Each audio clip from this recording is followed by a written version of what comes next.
I'm Nick Cooper. I'm one of the producers on Transformers Universe. Okay, so before coming on to Transformers, I was, I think, probably what you'd term a gigantic Transformers nerd. I've watched and enjoyed Transformers since I was very, very small, and that hasn't ever gone away at any point. I've got big statues of Optimus Prime on my desk at work, so yeah, if anybody's got a lore questions like, oh, we're just going to have a chat with Nick and just see what's going on there. Yeah, huge.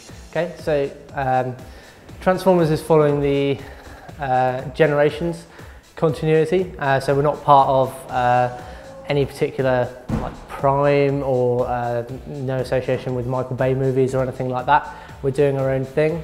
We've got a whole universe to fill and hopefully 5 to 10, 15 years to do it in. So we've got the whole of Transformers lore to pull from, and we plan to, as well as going on making our own unique bots and and our unique worlds as well. So hopefully adding to the already extensive Transformers lore.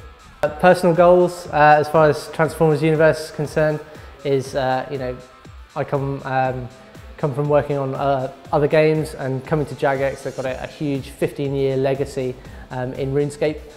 So being able to work on something from the ground up with such a strong license that the Transformers brand has, hopefully the idea would be to replicate the success and give and be a part of Jagex's success into the future, and hopefully putting together something that lasts for at least as long as RuneScape has.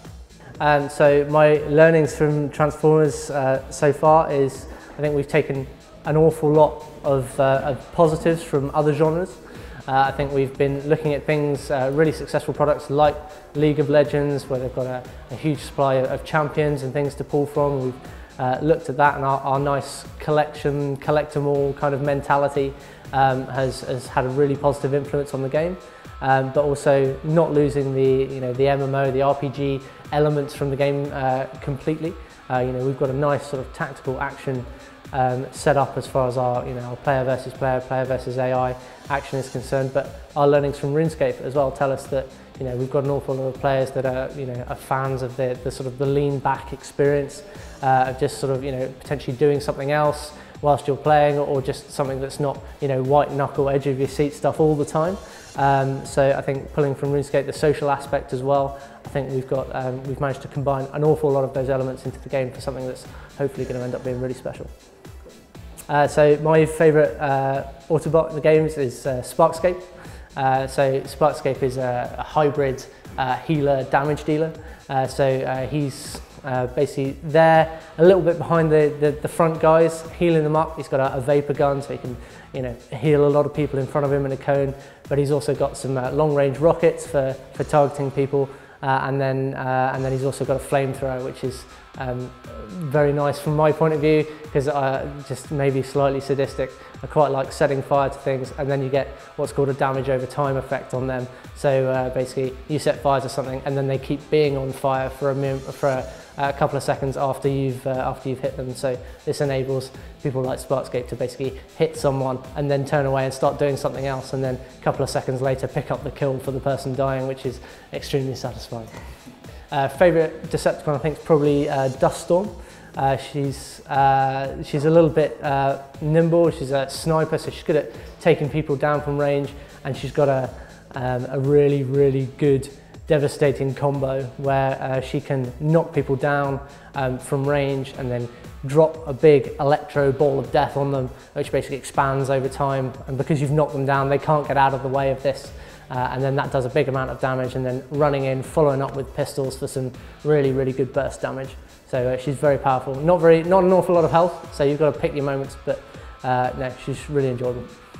The environments that we've got are pretty interactive.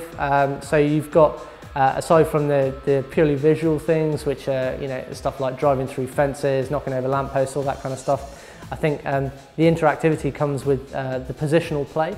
So if you take a map like Santa Vera, which is kind of Caribbean, Spanishy feeling town, so it's very narrow alleys and quite complicated, no long sight lines. So it's quite good for laying ambushes and things, using the terrain and buildings to your advantage, and very tight streets as well. So you can use you can use your transformation to transform and try and get away, but it's a risk in those tight maps. But then obviously we've also got the big open maps as well, where it's actually just quite fun, not even really doing combat at that point, just transforming into a vehicle, and especially the off-road ones, and just ramping over hills and things. It's got a really nice sort of visceral feel to it.